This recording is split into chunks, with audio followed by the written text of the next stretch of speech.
reported from our bureau in La Paz, Bolivia, that a group of military officers has taken over the presidential palace today. The head of the military junta has declared himself president and closed the Congress. Bolivia has experienced dozens of such takeovers in recent history. We take a lot for granted in the United States when a presidential administration changes hands. In some countries, such changes come with tanks and machine guns.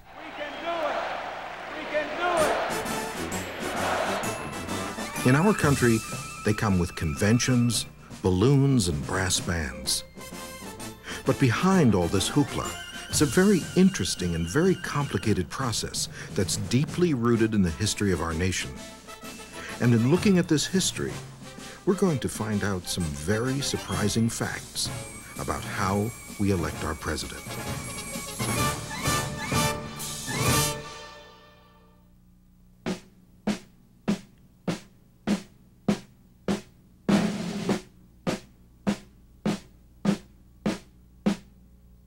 The United States became an independent nation in 1776 with the signing of the Declaration of Independence. Between 1776 and 1783, the new nation had to fight the British in the Revolutionary War to assure its independence. During its first few years of existence, the new nation had no president. We fought the war against Great Britain partly because we didn't like the idea of living under an all-powerful leader, the king. So, under the country's first set of laws, called the Articles of Confederation, the Congress ran the government without a central leader. Running the country without any leadership turned out to be extremely difficult. So in the new Constitution, which was drafted in 1787, they included a provision for one central leader, a president.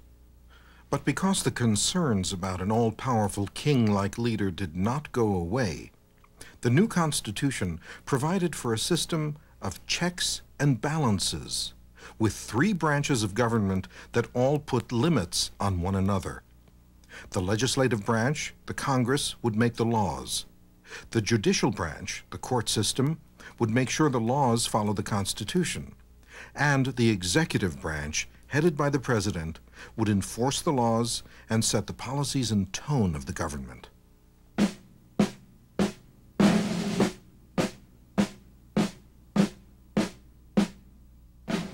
When we watch TV coverage of a presidential election, it's easy to get the impression that the president is chosen by a straight popular vote. This is not true. George Washington, the first president, was selected by the new country's leaders. This didn't cause any controversy because Washington was the most popular man in the country.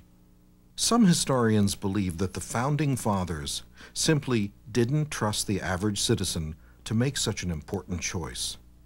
But it was also true that the lack of mass communications meant that the average person knew very little about a presidential candidate.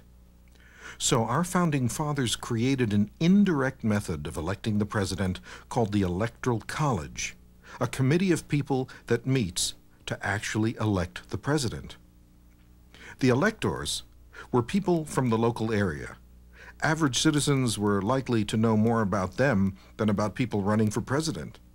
Because of this, many felt that the electors would make better choices than the voters themselves. This indirect and complicated system is very much the law of the land today, though some people would like to see it eliminated. The result of this method is that on election day, a person casting a vote for a particular presidential candidate is in reality voting for an elector who will sit on the Electoral College. So the next presidential election will, like all others before it, not be a direct election. Even though we check the candidate of our choice on the ballot, we are actually voting for an elector who will meet in December with all the other electors to choose the president. But today, although the electors are not legally bound to vote for the candidate that won in their area, they almost always follow the people's choice.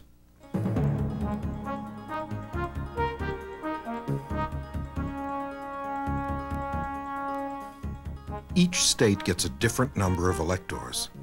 The number of electors is based on the 2 senators plus the total number of representatives from the state. This means that states with larger populations get more electors. The state with the most electors is California. The candidate who wins the popular vote in any state gets all the electoral votes, even if it was a really close race. In the Clinton-Bush election of 1992, we can see that the popular vote was much closer than the electoral vote. So the winner of the presidential election is actually the person with the most electoral votes, not the most popular votes. This means that a candidate could actually win the popular vote and lose the election. This happened in the election of 1876, when Rutherford B. Hayes became president because he won the electoral vote, even though he lost the popular vote. It also means that a landslide electoral vote victory could happen with some very small wins in a number of states and a very close popular vote. One 20th century example of this was the Kennedy-Nixon election. The popular vote was extremely close, yet Kennedy won by a large electoral vote margin.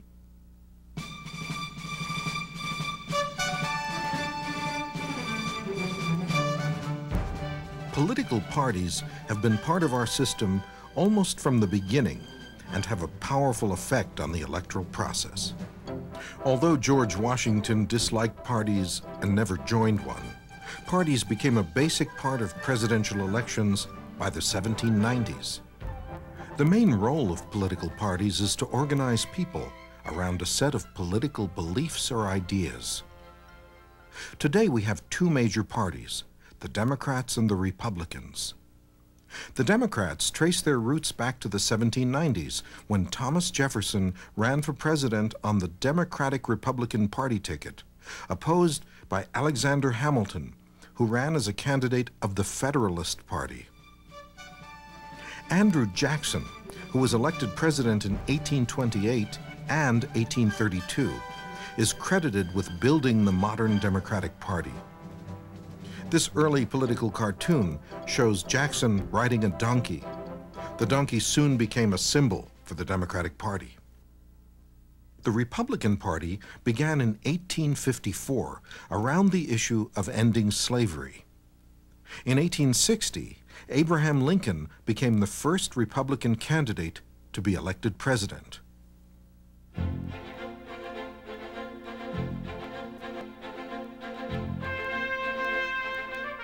So-called third-party candidates in presidential elections have been around for a long time.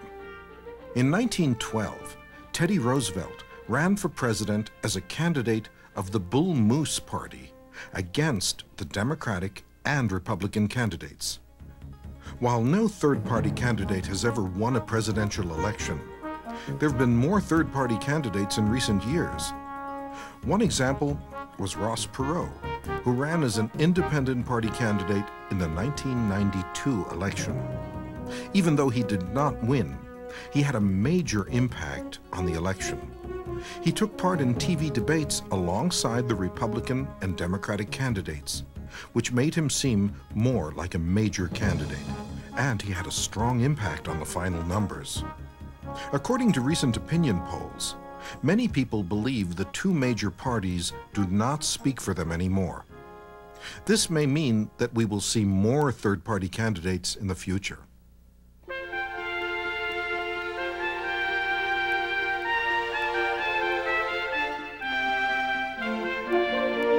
Historically, our leaders didn't have much faith in the intelligence of average people to make informed decisions, and the opportunity to vote was severely restricted in the past.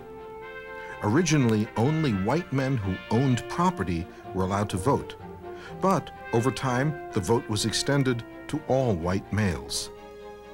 In 1870, after the Civil War, the 15th Amendment to the Constitution was passed. This extended the vote to African American males as well.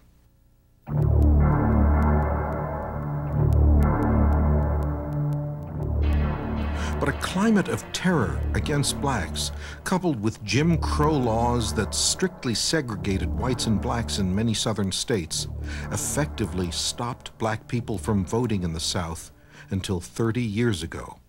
This nation will rise up and live out the true meaning. It took the pressure of the Civil Rights Movement and the passage of the Voting Rights Act of 1965 to guarantee the vote to all African Americans. Women were the last group to gain the constitutional right to vote with the passage of the 19th Amendment in 1920. Today, every U.S. citizen over age 18 can vote. But even though the vote is now open to all kinds of people, the people who've been elected president still fit a common mold. Thus far, they've all been white Christian males. Many people believe that the growing diversity of our population will someday lead to the election of a president who doesn't fit this traditional mold.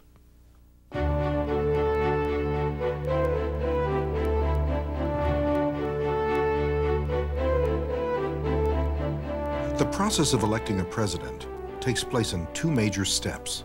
The first is the primaries and caucuses, and the second is the general election. The primaries and caucuses begin early in the year in which the general election will be held. The list of candidates competing for president can be quite long at this point. For example, in the 1996 campaign, President Clinton was the incumbent, the person in office, and traditionally, the incumbent president doesn't have opposition from within his party for the nomination. However, early in the 1996 campaign, there were many different people contending for the Republican nomination. Among them, Robert Dole, Lamar Alexander, Phil Gramm, and several others. These people announced that they were running long before the primaries and caucuses began. Most states have primary elections in which all eligible voters can participate. A few states use the caucus system, in which delegates are chosen at a meeting called a caucus that only party members attend. There are two sets of primaries, one for the Democrats and one for the Republicans. This means that you can only vote in one primary, either Democrat or Republican, not in both. So when you vote in the primary, you're actually voting for delegates from a party. These delegates go to their party's national convention and make the official decision about who will be the party's candidate.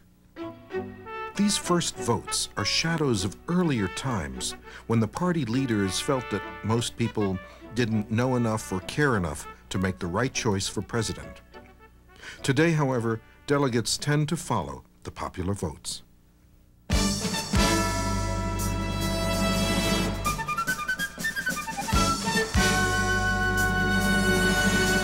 The Republican and Democratic parties both hold conventions or huge party meetings in the summer before the general election.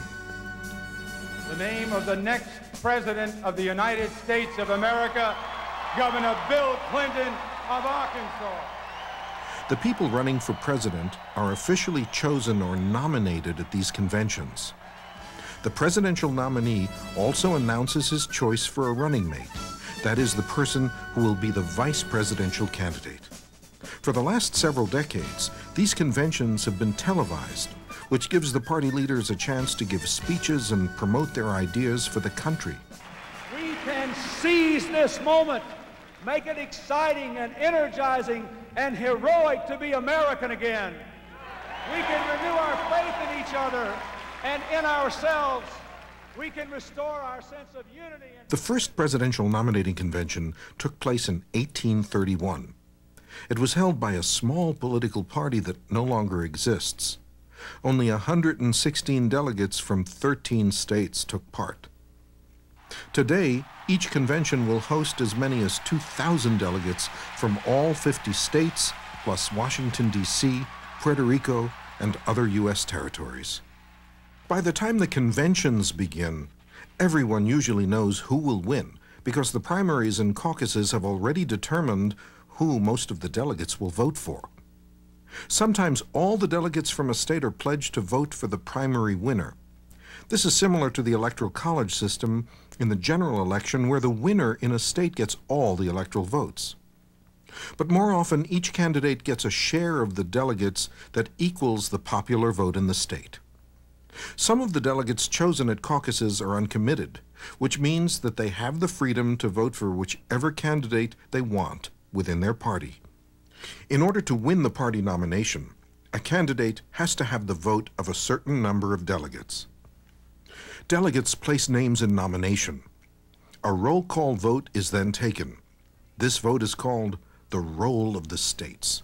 The District of Columbia proudly casts all of its 14 votes for President George Bush.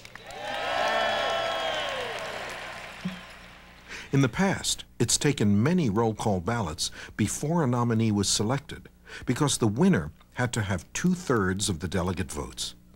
This was very difficult, especially with 3 or more candidates.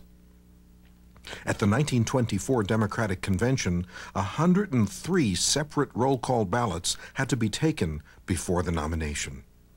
The state of Florida cast all 97 votes for the Today, since most of the delegates are pledged to vote for a particular candidate, it only takes a simple majority to win the nomination, and the selection is usually accomplished on the first ballot.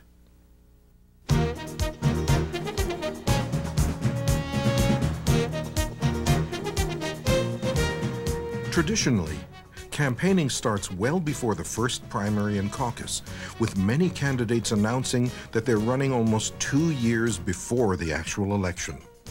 This changed somewhat with the 1992 election. No campaigning had begun by the beginning of 1991, and many people think this was due to the Persian Gulf War.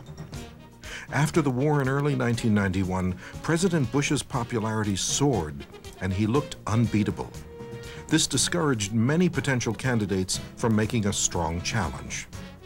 In the 1996 race, once again many candidates waited to announce that they were running. By the beginning of 1995, the first Republican candidates were just starting to declare their candidacies, not nearly as early as in the 1984 or 1988 races. This might have been due to the fear that being called a front runner too early in the race could actually hurt a candidate's chance of winning. Being a front-runner can make a candidate more open to attack, giving the press more time to focus on his faults, mistakes, or inconsistencies. And if a campaign starts too early, it runs the risk of losing energy during the home stretch. Despite this fear, candidates usually like to position themselves as the front runner. The candidates who win the first primaries and caucuses have a good shot at winning the nomination because they build support and appear to be the favorite. This can even help candidates who were unknown before the election. This is why candidates tend to swarm all over the states with early primaries and caucuses, such as Iowa and New Hampshire. While these states don't have a lot of delegates, a win there will usually give a candidate's campaign a big early boost.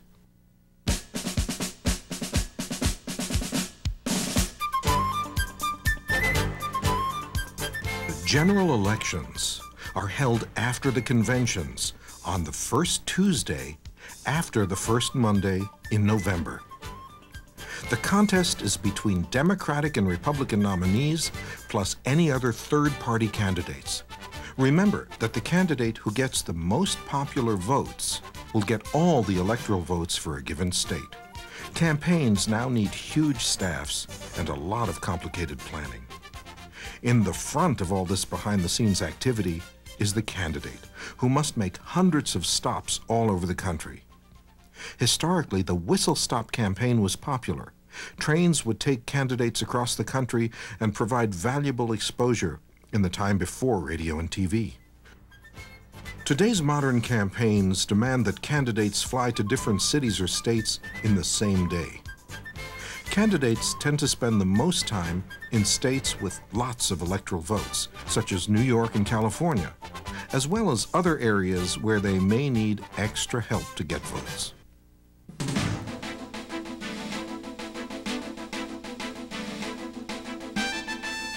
The mass media allows candidates to reach millions of people every single day, more than they ever possibly could in person. Television coverage means that small-town speeches can get national exposure. Newspapers offer more in-depth coverage of speeches, visits, and press conferences than TV can provide.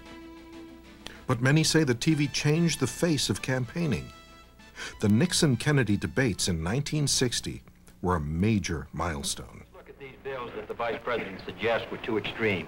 One was a bill for $1.25 an hour for anyone who works in a store or company that has $1 million a year business.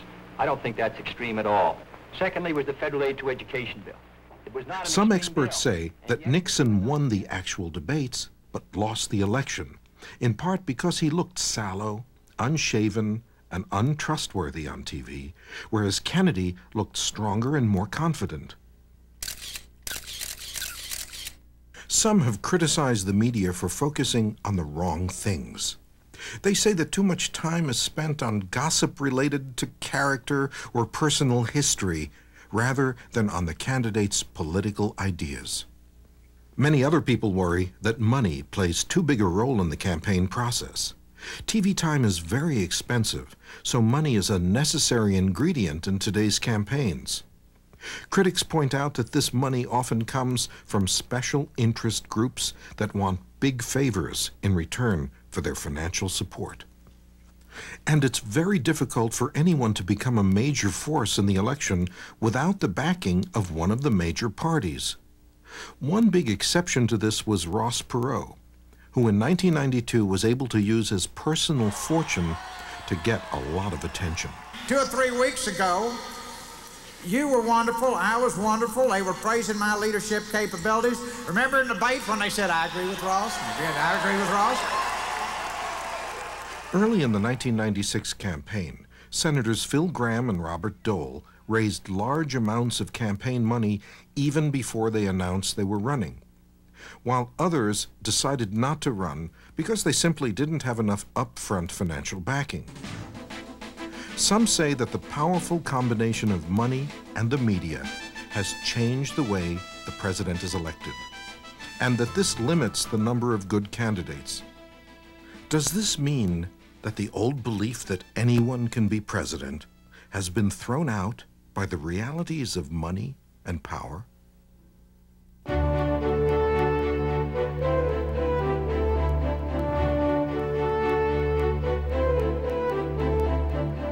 The President of the United States has been called the most powerful person in the world. Every 4 years, we repeat the steps needed to elect a new leader. But when we go through the long process of choosing the president, the question we must always ask ourselves is, are we choosing someone who will guide us to uphold the ideals that the drafters of the Constitution first set forth when they created the office? And as we ask this question, we also have to notice that a strange thing has been happening over the last few elections. As the process becomes legally open to more Americans, the percentage of eligible voters who actually vote has been going down at an alarming rate. There are many countries in this world that suffer violence and repression when governments change.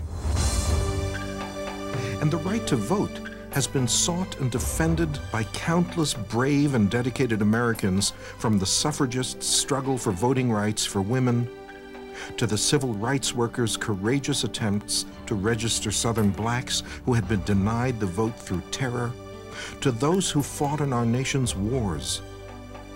In light of all these Americans who sacrificed their careers and lives to win or defend our right to vote, the declining number of Americans who bother to show up to vote is a very sad trend indeed.